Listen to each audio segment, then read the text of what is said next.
Welcome to Simple Minds Podcast. It's Matt Hannum here, and you probably know by now already that we've reached over 100 episodes. We can't believe it. It's over 2 years of us sitting together, talking to each other, and still wanting to talk to each other.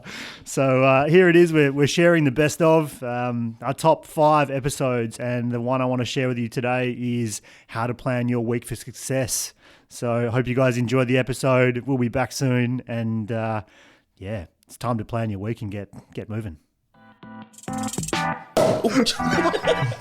Welcome to the Simple Minds Podcast, where we look to empower and encourage real conversation amongst men everywhere by unpacking topics on self-help, philosophy, and business.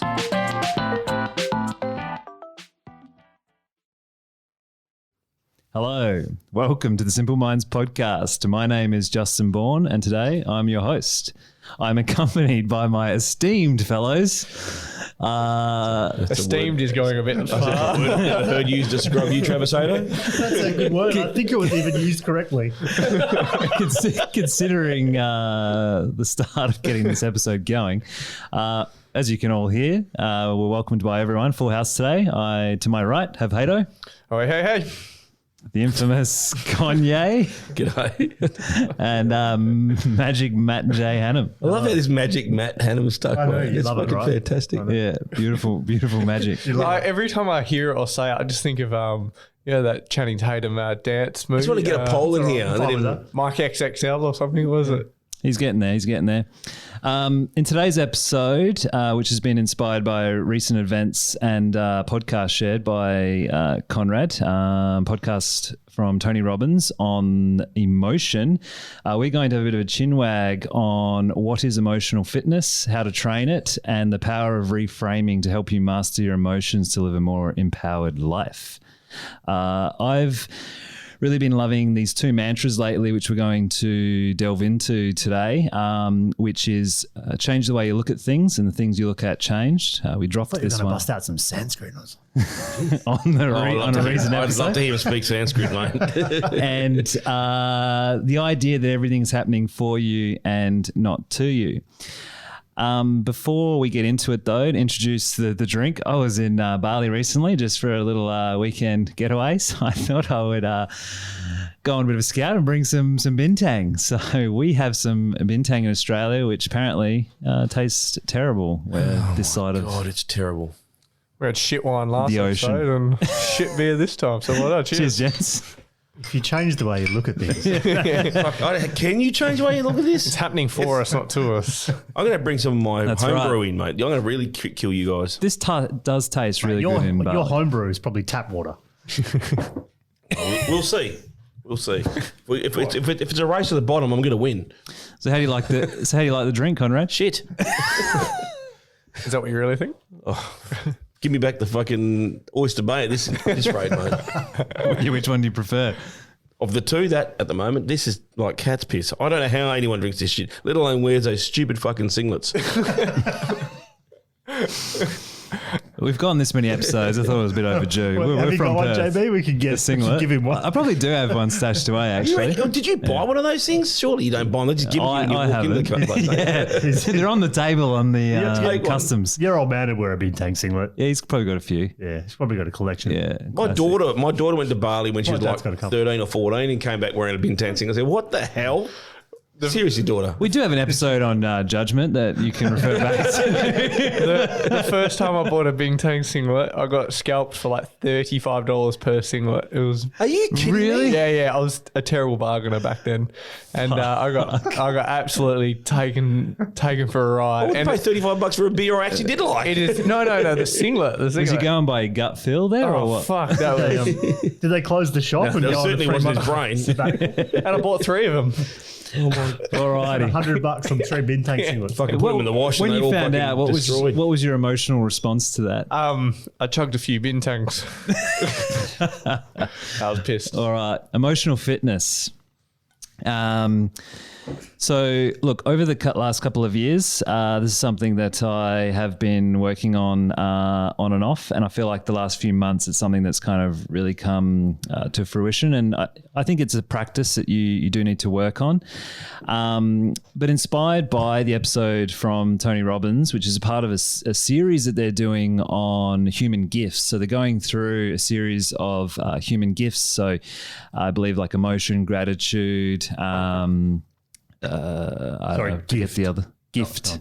Not GIF. Right. Not GIF. Gifts. And the first one they start off with is human emotion. Tony does lead in to believe that human emotion, he believes human emotion is the most powerful force on earth, which we'll get to.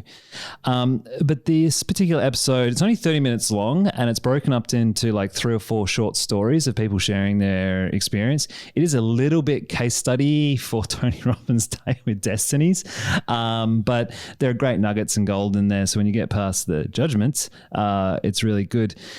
The particular episode touches on a couple people who have cancer and how they've reframed their cancer to live a more happy and rewarding life. And you know, the first part of the podcast, Tony goes on to talk about how a lot of us are emotionally unfit, and that there is a difference between emotional intelligence and emotional fitness. He defines kind of emotional fitness as our ability to master our emotions, and it's one of the biggest tools that we can use to have a happier and a more empowered life. And I thought the idea of emotional fitness versus intelligence was super interesting. And through our Brekkie group and the network and the proximity that we have, very lucky to be exposed to being reminded in tough situations, you know, the idea of reframing of, you know, how is this happening for you? And that is really powerful to help you get out of your shit, to acknowledge it and move forward. So before I touch on a few other things, I would just like to get everyone's thoughts on, I guess, Tony's statement that most of us are emotionally unfit, and what are our thoughts around emotional fitness? Do we agree with that? Emphatically. Yeah, look, I think you're probably emotionally unfit. Yeah? What does that mean to you? Did you say you're emotionally unfit? No, I said he is. Oh, well, he clearly is. Obviously. That's why I'm bringing it up. No, emphatically. Nobody gets taught how to manage your emotional state. We don't like conflict. We actually get taught the inverse. We actually get taught that things happen to us, which completely goes against taking responsibility. Well, that's a real victim mindset, isn't it? Yep. And you can't create out of that space. That was a great episode. Yep. See you later. And we're done. On that, just like us, subscribe. No, do you think possibly it's time to give up that joke? Like, I've been very guilty. Just like the wine joke. The people will speak. Yeah, the people will speak. If you're still listening. You cannot control everything that happens in your life, but you can control the meaning you attach to these events. I like that statement. You do? Yeah. Yeah, it's good. Yeah, I mean, it gives you the opportunity to reassess the situation as opposed to what you would naturally allow it to do to you. Well, I think that's one of the biggest learnings that I've taken away in the last few months, and it's really solidified, is that we as an individual apply the meaning of any situation that is happening, small, micro, large, of any scale of what's happening. And depending on where you're at and where your headspace is at, you're drawing that meaning either from, your past experiences and a reference point to contextualize it. And so even just by knowing the fact that you're applying that meaning can give you the power, in some respects, quotation, to simply apply a new meaning to the situation. And we've talked about it, and it's in philosophy, right? In Stoicism, that we don't talk too much about recently, of that everything is just a situation. There's no good or bad. But that's the formula that he's got. The formula for the complex cycle of meaning is meaning equals emotion equals life. Now, most people go the other way. They go emotion equals meaning equals life. And so they use the wrong precursor.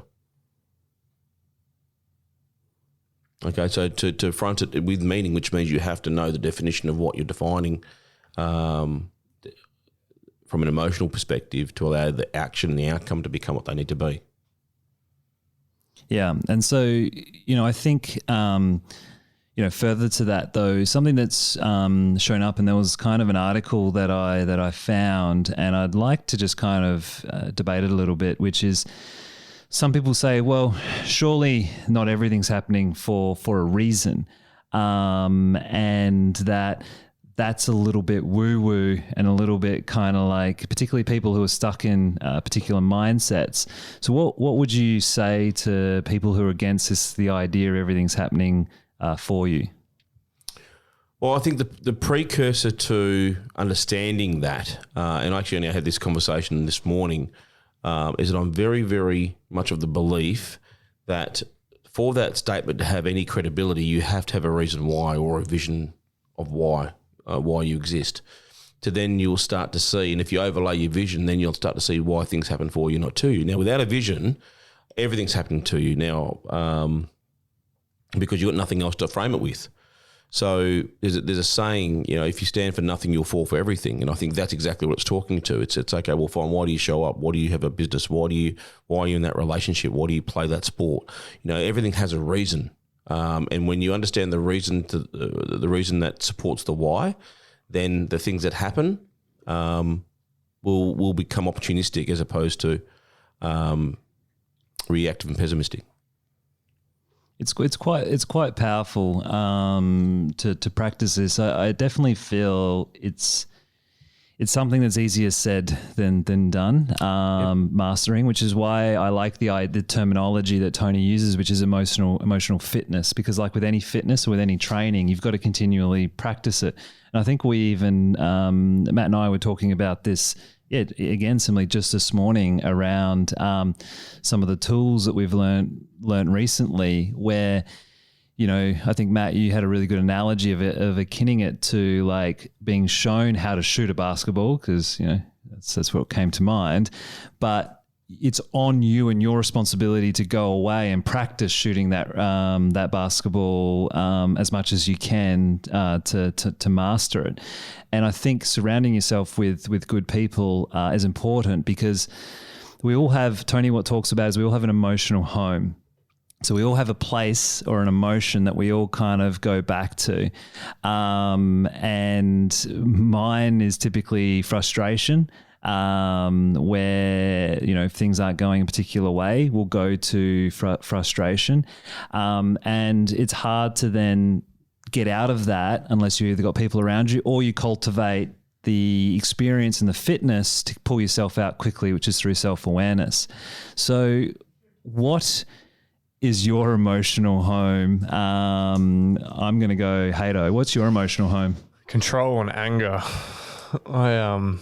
Is that your flavour of suffering? What's that? Is that your flavour of suffering? Yeah. I'll probably go to anger. If something's not going my way, or I get really sort of not frustrated as much, I get not violent either. We go crack skulls. But if Scratch trees till sap comes out. Well, he does. What the hell was that? Scratching trees? I'll never do that again. So anger ripping bark and control. off. Yeah. I think that is what I default. So that's something that I strongly work on to, not default back to. And has that consumed you a lot in the past? Oh yeah, for sure. So anger, control. How does control work, or do you just mean it's anger because there's lack of control? Or more so. Yeah, because control is a major aspect in something that I have to deal with, and not allowing myself to crave control at all times. And then a lot of the time, if I don't get control, then that turns into anger, because that's how I'll manipulate a situation to gain back control. So that's my probably emotional home. Yeah, and how have you? Well, how do you currently? Because I know you've done a lot of work as well. How do you currently kind of manage that? It's I try not to react instinctively. Firstly, because that will take me straight back to my emotional home. I try to allow myself to have a certain amount of space for a short amount of time, and then really reflect back on, well, how am I going to deal with this situation, and then move forward. Because if I look at the situation of what's happening to me, quotations, and I instinctively make the choice of how I'm going to act, it will be generally in that form. So I have to go back, whether if journal, talk to myself about it, talk to someone else about it, and then instinctively go from there. So you try to really acknowledge what's causing the emotion. Yeah, absolutely. And go kind of head into it. Yeah, for sure. Well, Tony will tell you that any of our action generally comes from one of the 6 human needs that he talks about. So there's 6 human needs that he's talking about. The 4 primal needs being certainty, uncertainty, variety, significance, and connection, love. And then you've got your 2 spiritual needs being growth and contribution. So he says that to understand yourself, you need to understand what's the trigger for the emotion versus then the action that comes from that emotional state. Sorry, say it again. Just that last one. So everything comes from one of those 6 regions. Yeah. And then once you understand where it's coming from or where it's originating, then you can reframe it or look at it again and redirect the action, the emotion and the action. Because if you don't know the origin, how can you impact it to go? Well, you can't go deep enough. Yeah. You can impact it at a very surface level. Yeah. And like I said, a lot of people will change jobs, change relationships, change friendship groups, change what they eat, but they won't go deep enough to the trigger as to why. And that's what I'm thinking. You've always got to get to that point. What's your emotional home, Conrad? It's probably frustration. I do that to myself probably several times a day. Yeah. Yeah. And what's your kind of process to manage that? Usually I'm very mindful of that situation now, and I tend to manage it better than what I ever have. I've even dissected my sleep, my exercise, my diet, of all of the other things I've had a look at. So why are you sleeping in a sleeping bag? I'm not in a sleeping bag at the moment because it's summer. But you can just get one of those like thinner ones. You can, but I don't want to spend the money. It's a giant latex thing or something. I swear to God, these mics are going to end up somewhere in a minute.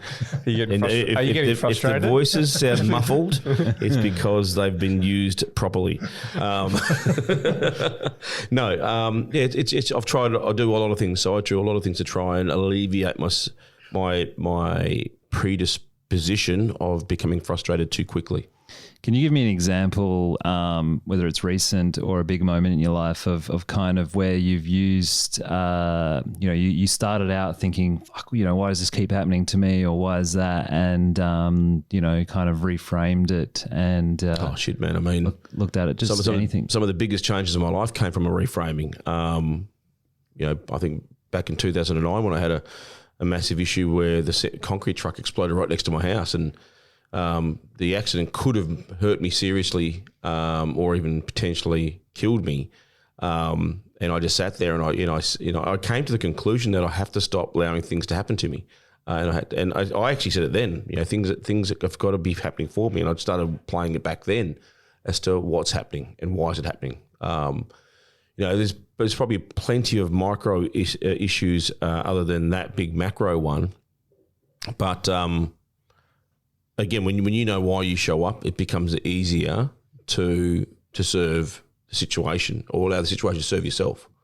And that's the thing. It's like when you're showing up for the wrong reason, and I think the 4 of us have done enough work now with William. We talk about where the power is. When the power's external, it can't show up for you. When you have the power, then things are showing up for you. So that event in particular. That's quite a serious external event that you had no control over. this is common in a lot of people's lives, and they will fall victim to these external events. So what was the meaning or the this is happening for me outcome that you came to conclusion on in this particular event? Well, that year was a pretty powerful year. I lost my dad that year, and you know, I had a relationship breakdown that year, and then I had that happen to me. And a couple of weeks on from that point, I was going to spend 3 or 4 weeks with my daughter over in Sydney, and I needed to get myself to a position where I was in a better headspace. So immediately that was my motivation, is to get myself in a better headspace. Because, I mean, if you guys ever saw photos from that day, seriously, I mean, the car was demolished, didn't get it back for 3 months. The front of the house needed to be partly rebuilt. And if I'd been standing or sitting in the car, then you know, something would have happened to me that would have been seriously impacted me. But notwithstanding that, I mean, I could take you back to an event even back in my mid-20s, again, just post another relationship breakdown. I was in the middle of a relationship breakdown in the courts to fight to see my daughter, and I fell asleep at the wheel and wrote my car off in an intersection. Actually, you guys know it quite well, the Hutton Street, Main Street intersection. I wrote my car off in that intersection. And I pulled up, so I passed out, hit the set of traffic lights, and the car stopped at the traffic lights. It was written off. But if I'd gotten through that intersection, God knows what would happen. You know, so I had plenty of opportunities in my life to sit there and think about, you know, things happening for me and not to me. But it just happened to be that situation in December 2009 that I think I grabbed a hold on to and I haven't let go of. As in that the meaning that you got out of it was that you had to kind of just wake up, like that was stop playing the victim. Yeah, stop playing the victim. So giving use the power to other people. Use that external to then end up flipping it to be like, you know, I've got to take the power back in my life, regardless of these external events that seem to keep happening for me, which is what a lot of people think that. Why me? Why does this keep happening for me? Which is very just happened recently. I mean, you talk about me not coaching at the moment, you know, but it was somewhat out of my control. But I say that, but I completely know it was in my control. And then the opportunities that have presented themselves since then, again, because I've kept an optimistic outlook and had optimistic conversations, things happen for me, not to me. Didn't preclude the conversations I needed to have with the people that partook in the decision making. But I kept very open-minded, and you know, there's some exciting things happening around me at the moment in that space with the time I've got given back. So again, it's one of those, you know, it's another example of not playing the victim. I find it really fascinating when you apply that statement to a situation, how quickly over practice you can. I don't think the idea of you know, trying to be optimistic or positive mindset, that's not what any of this is saying. I think you want to acknowledge the emotion of what's going on, but the ability to rebound back to a positive and what's the opposite? So you say optimistic or pessimistic, right? It's the opportunistic, because if you don't see what's happening for you, you can't claim the opportunity. Correct. That's kind of where I'm going, of like to allow you to rebound back to your creative state to be able to see what's actually playing out for you, rather than dwelling on that, which will only feed your emotional home and feed those emotions and won't allow, because again, your focus creates your reality. It's not going to allow you to keep moving forward to your vision. And so it's kind of like, the ability to rebound back after, you know, these perceived blows. And I think you can get the biggest lessons for your life by reframing a lot of these things, and because we dwell on stuff. Well, Trav and I had a conversation today, even just in relation to or pertaining to your decision to not play. You've play basketball. You've retired now, haven't you? I'm retired. I'm just not playing this year. Okay. Let's clarify the language. Language is important. I thought you retired. Yeah, so did I. But anyway, okay. So he's not playing basketball this year. But you were talking about that you potentially may not grow as a basketballer, but like I said to you, what you've learned through basketball, and if you apply that to life, then you're the winner, regardless. Absolutely. I think that's what we forget. We forget to attach the continuum to things. We think of things very in their in the silo that they occur in, as opposed to the impact they have across your life. And sometimes we take the impact across our life. We allow the silo to be negative, and then we allow that to permeate our life, as opposed to, okay, well, whilst that situation is negative, it doesn't necessarily need to impact our life negatively. What can we learn to allow it to impact our lives positively?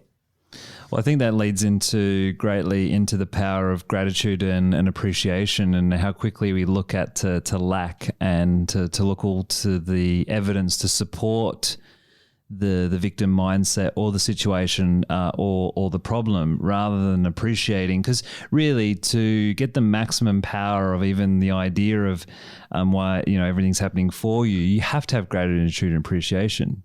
Right? 100%, exactly right. But you've also got to understand the language you're using, because the language that you're using allows you to feel a certain way. And language is so important when you're trying to reframe things and look for the opportunities that are presented, as opposed to the things that it's taken away. And I think it's really interesting how we, there's 4 people in this room, and there's 15 people in our immediate impact circle from our breakfast club, and then obviously our greater businesses. There's a ton of different definitions being thrown around for one single word. So it's really interesting to, whenever you're speaking to something, is to check the language you're using.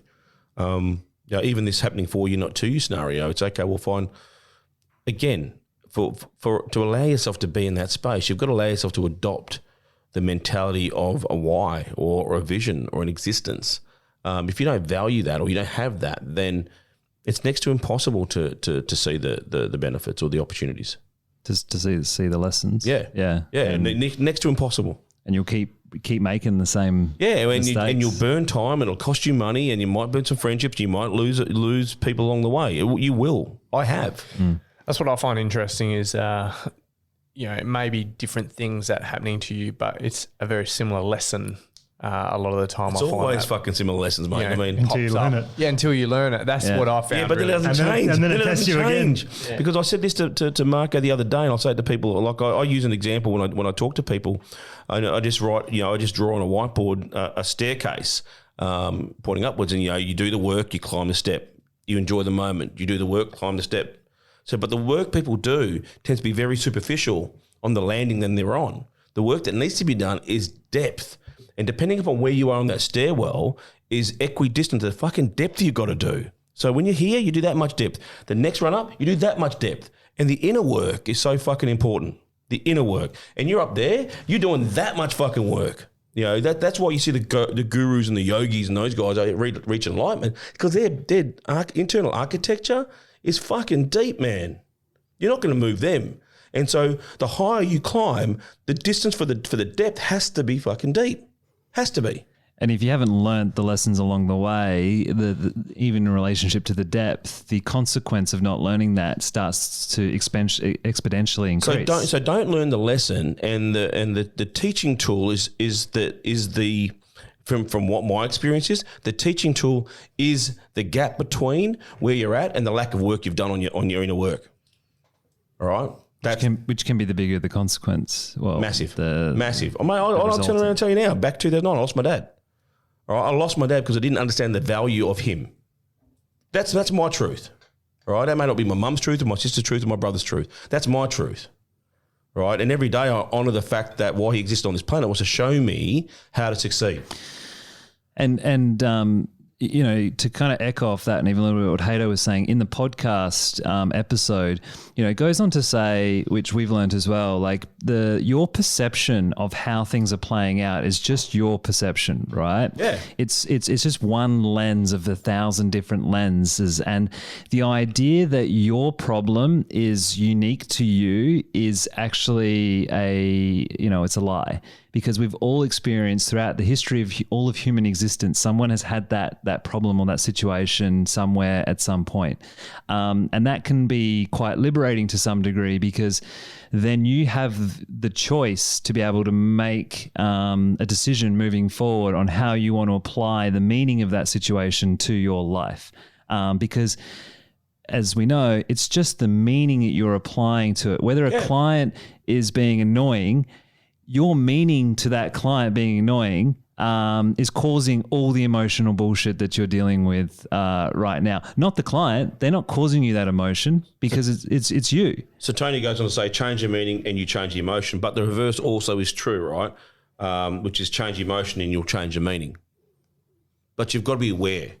Do you got to ask yourself, do you want to capable, continue? right? I mean, you got to practice to make that happen. Sure, I mean, no matter how big or whatever the situation is, there'll always be some form of polarity. But that and the opposite to it, which you could, but you have to, you can do. Well, I find I do that much quicker now, and I can quickly. And you'll get quicker again. The awareness, in a year's time, you'll get make quicker the again. adjustment. All right, how is it? Asking those questions. I mean, I'm pretty sure You'll start to see shit though, right? Yeah, but the first time I agreed. But first time I asked myself, how is it serving me? It's fucking isn't serving me. Like, you know what I mean?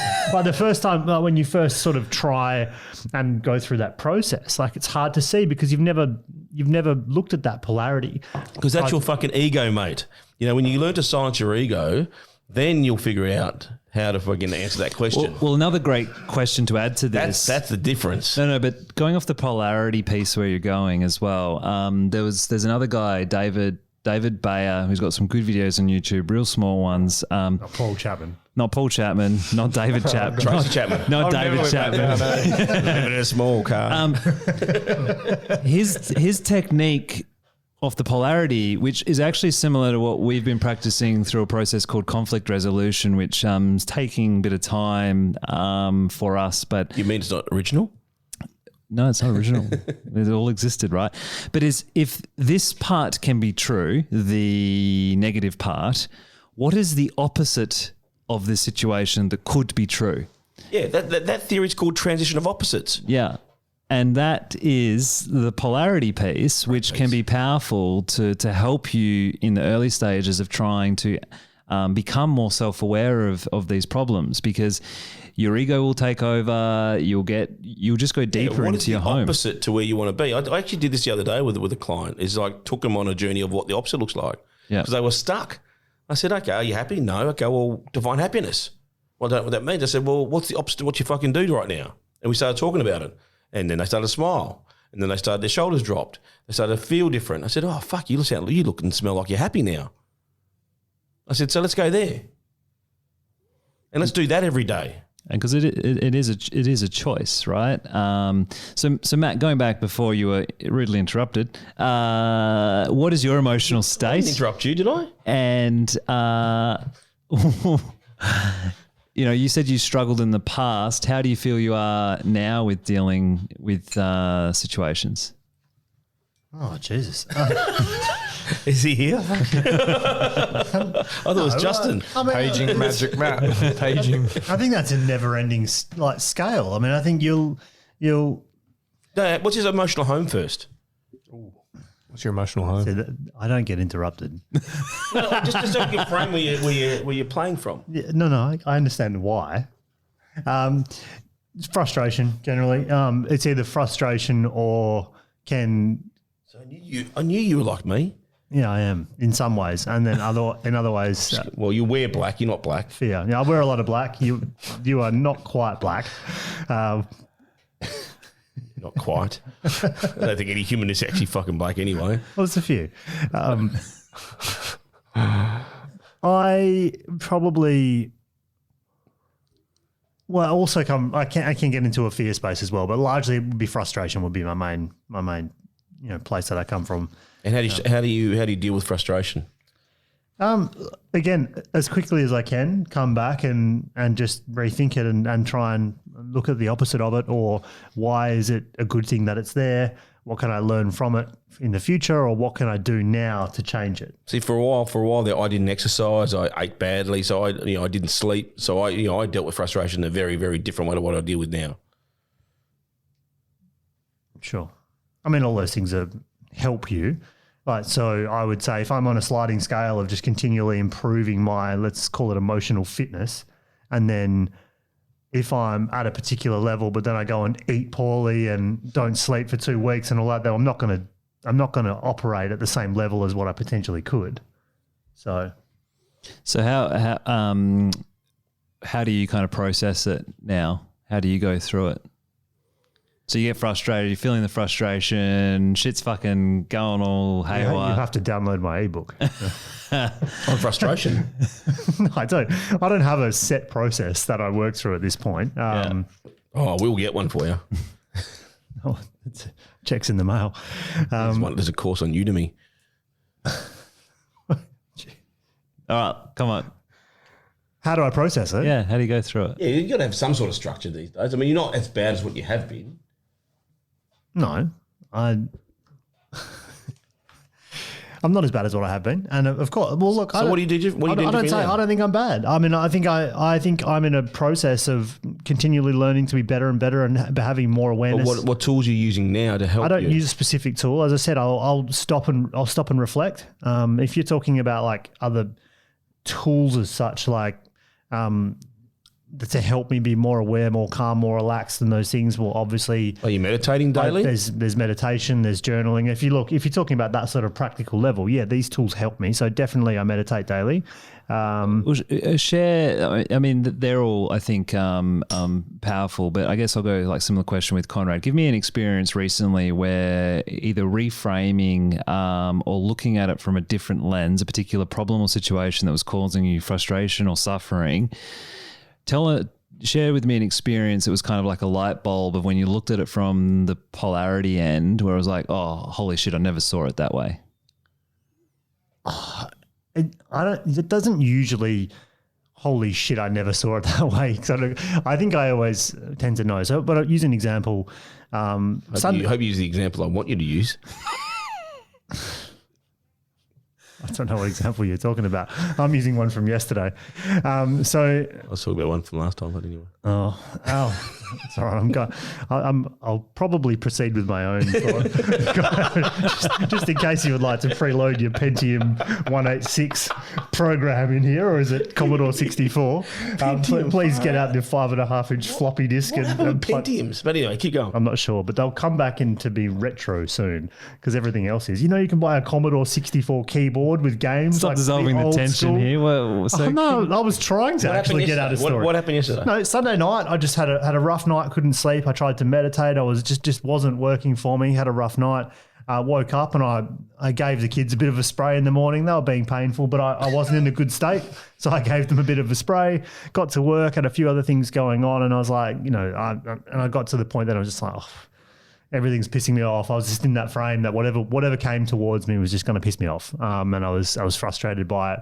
Actually, and you want to talk super practical, I went and grabbed a coffee, I grabbed a notepad, I went down to the park up the road and I sat down and I journaled on it. I journaled on what was pissing me off, and then I journaled on the, all the opportunity to learn from it and reframing all those things, which I already knew those answers to. It's just the current state that I'd gotten myself into. I was frustrated with the business, what was going on, how, actions I was taking, what the response was from that. And I went and reset it. So I took a pen, a pad, went down, sat under a tree on a little table there on some grass. Didn't take my shoes off, Haydo. Do it next time.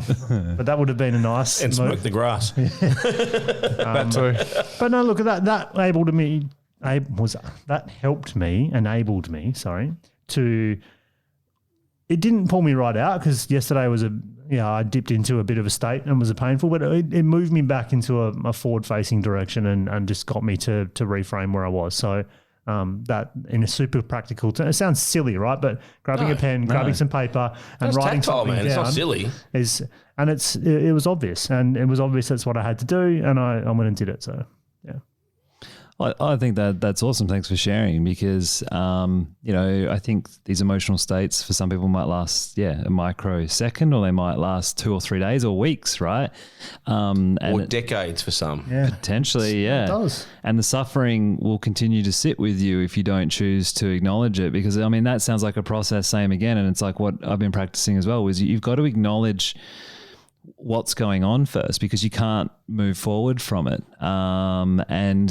Going deep into yourself to acknowledge, why is this making me feel X, Y, and Z, will help you to move forward and or change the meaning if you choose to, or, move forward on the required action to step out of it. Because you can try to, I think sometimes the reframing in this question could be used as a band-aid to a solution, which is the negative idea of positive thinking, which is you just kind of like, everything's great. And you say that with a tear in your eye because the inside of you is in turmoil and you're really suffering. And where that's sometimes the wrong way to go about. I wouldn't say the wrong way, but it's a Band-Aid, acknowledging that it's a Band-Aid. So by cultivating true self-awareness, by acknowledging those emotions and taking that time, whatever your process happens to be. Isn't that really interesting? Sorry to just cut you off, but that point. So there's a few situations recently where we've seen someone come in and literally go, you know what, I'm feeling really good today. And they, in many ways, believed it. And they'd got themselves to a point at that. I need to ask a couple of questions and it completely crumbles, right? And I think that's that challenge with the depth and the stairs, as you talk about, Conrad. They're obviously playing on the first couple of steps, and they've got themselves. I'm feeling good. They might be on the highest step. They just haven't done the work. Well, maybe not at that point, but they've just. I'm not saying over time per se, but I'm saying at that particular moment, they've managed to convince themselves they were great, only to be completely crumbled down by one or two questions that. If you're... That's foundational, right? That's why that's what I mean. The foundation, the foundation is too shaky, not deep enough. So therefore you ask them a couple of questions and they fall over in the rabbit hole. Well, I guess that's supporting the idea of emotional fitness. The fitness is not there. They haven't done the work to work on their emotions of what's going on. When people react as opposed to respond, the work hasn't been done. Okay, the people that choose to respond have done some level of work on themselves to understand that taking the time to consider where they come from, i.e. which one of those 6 basic human needs are being triggered and why is it being triggered, that's responsible. Well, sorry. Sorry, you speak of work. Where would someone start who wants to do the work? It depends on people's desire of comfort or ability of being comfortable. Mate, I'll turn around to say, you could reach out to a Tony Robbins course or you can hit up some other these personal development courses. But connect with things that are outside of your comfort zone, whether it be reading, watching, and surrounding yourself with those types of people. What about even just simply acknowledging that you could be you could be suffering and you are in an emotional home. It's kind of Alcohol's Anonymous 101. You've got to acknowledge there's a problem first. But exactly what I say. How do you get out of it? Yeah, you've got to admit that you've got an issue and you don't like where you're at. And when I take you back to that moment where that concrete truck blew up, I physically sat there and said, I don't like where I'm at. We took ownership. Yeah. Accept responsibility. Yeah. And that's acceptance is a massive part of self-awareness. You can't be aware without accepting. I think one of the biggest parts. Yeah. You've talked about that story quite a lot of times, just to change tact a little bit. Well, the driver, did he make it? Can I tell you that concrete truck wasn't insured either. It was on this building site, and so they got shut down. It was really, really interesting, the whole thing. That's why it took us a long time for me to get the car fixed, is that the insurance company didn't come through, and it was a big property group that had to foot in the bill. Half. So was anyone injured? No.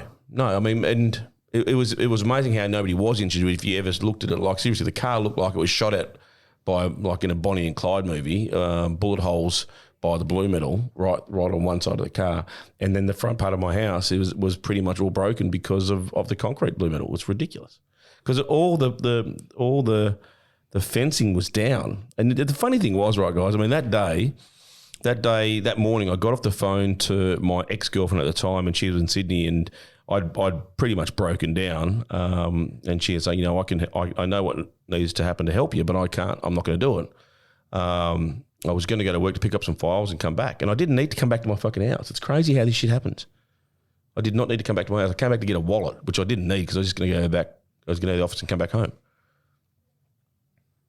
And the time that the explosion took place, I'd gone to the furthest part of I don't have a big house, but the furthest part of the house that I've got that's away from where the impact was, that's where I was at. So if you look at that was just crazy. Crazy. So the driver was fine? Yep. Well, there you go. Your For anyone that was wondering. the mystery has been solved. You shared the story a lot. You keep talking about if you were I don't know if anywhere I- near I- it, someone would. I can't remember if I did see the story before. Oh, at least Yeah, a few 3 times. times. Yeah, a few times. Yeah. It's fine. I was just curious. I was wondering what happened to him. That's where I remember using that phrase. Or her. I mean, Yeah. physically. Well, look, I think The business doesn't exist anymore. there you go. You know, thanks for sharing your stories there. And I think, Matt, kind of what you mentioned before is all too common. A lot of people will put on a facade or a Band-Aid of how well things are going. And I think in today's world, if a lot of people could start even to have some awareness or education around, you know, emotions and how they're caused and what's going on, and everyone attempted to reframe some of these things, the world would be a very different place. And it's in my experience, it's been really powerful. It's quite empowering to know that regardless of any situation, you always have a choice. You have a choice to take action or a choice to change the way that you think about it and or feel about it. And you will always have that choice.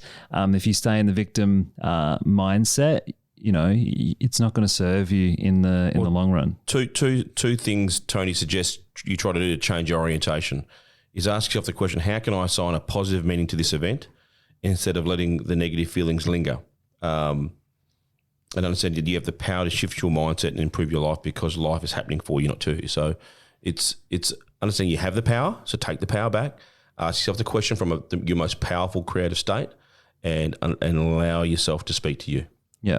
And take you have to take the responsibility, acknowledge you've got an issue. Well, not an issue. Everyone's got issues. Well, we've all got issues. A lot of them, clearly, and find your process or methodology to work through it, and just keep practicing. And I think that's also one of the biggest things is like find opportunities to practice these and find people around you who are practicing similar things. Because if you're the only one doing it, it's going to be really difficult if the environment and the proximity you're around are in the victim mindset, because it takes a lot of willpower to stay the course. And I guess that comes back to the vision piece. And one thing that we haven't touched on that I'd just like to add is when you're feeling a bit frustrated or angry or whatever about a situation, and Tony suggests to do this as well, is go to a place of gratitude and a place of appreciation. Like, what am I grateful for in my life right now? What can I be, appreciative for? Even the situation, which is the positive spin on the situation, but really feeling it. And so, I mean, Tony Robbins shares going into a bit of a heart meditation as well. But we've learnt this through other teachings and premises that if you can feel the emotion now in this, being in this present moment, it really dissolves a lot of what's going on. So learn to practice kind of gratitude. Ask the question, how can I be grateful? But feel it. Don't superficial, because on the same token of what you were just sharing, Matt, we've had people around us like, I'm grateful for this. And then in the next sentence, but I'm really annoyed and shitty at X, Y, and Z. And it's like, well, you're not grateful for that. So spend some time. And I think, Conrad, you're a big advocate of this, of the depth. Like, go deep into the gratitude, go deep into the emotion of anger, go really sit with it and acknowledge it. But the power of that cannot be forgotten about. So it's something crazy, something I've been practicing, continue to practice. I'm truly grateful to be around the proximity of great guys and gals who pull me out of my shit to remind me of this stuff. Learn to take the power back. So thanks for sharing today, guys. Reframing is really powerful. Listen to the episode. Let us know if there's been moments in your life that you've reframed that other people could find as a benefit. The fact that, there are people out there with cancer who are happy and full of gratitude and Christy joy. Carr. Crazy sexy cancer. Crazy sexy cancer. Fucking hell, that woman is unbelievable. And if you can't take anything away from that, definitely take some stock on your life. Just crazy. So, yeah. Cool. Thanks, guys. See you later. Peace. Bye. Thanks so much for listening to the episode again, guys. I hope you really enjoyed it. Hit us up with any comments or thoughts around this episode, and we'd love to hear your suggestions on what you want us to talk about. So enjoy this best of series, and we'll be back soon.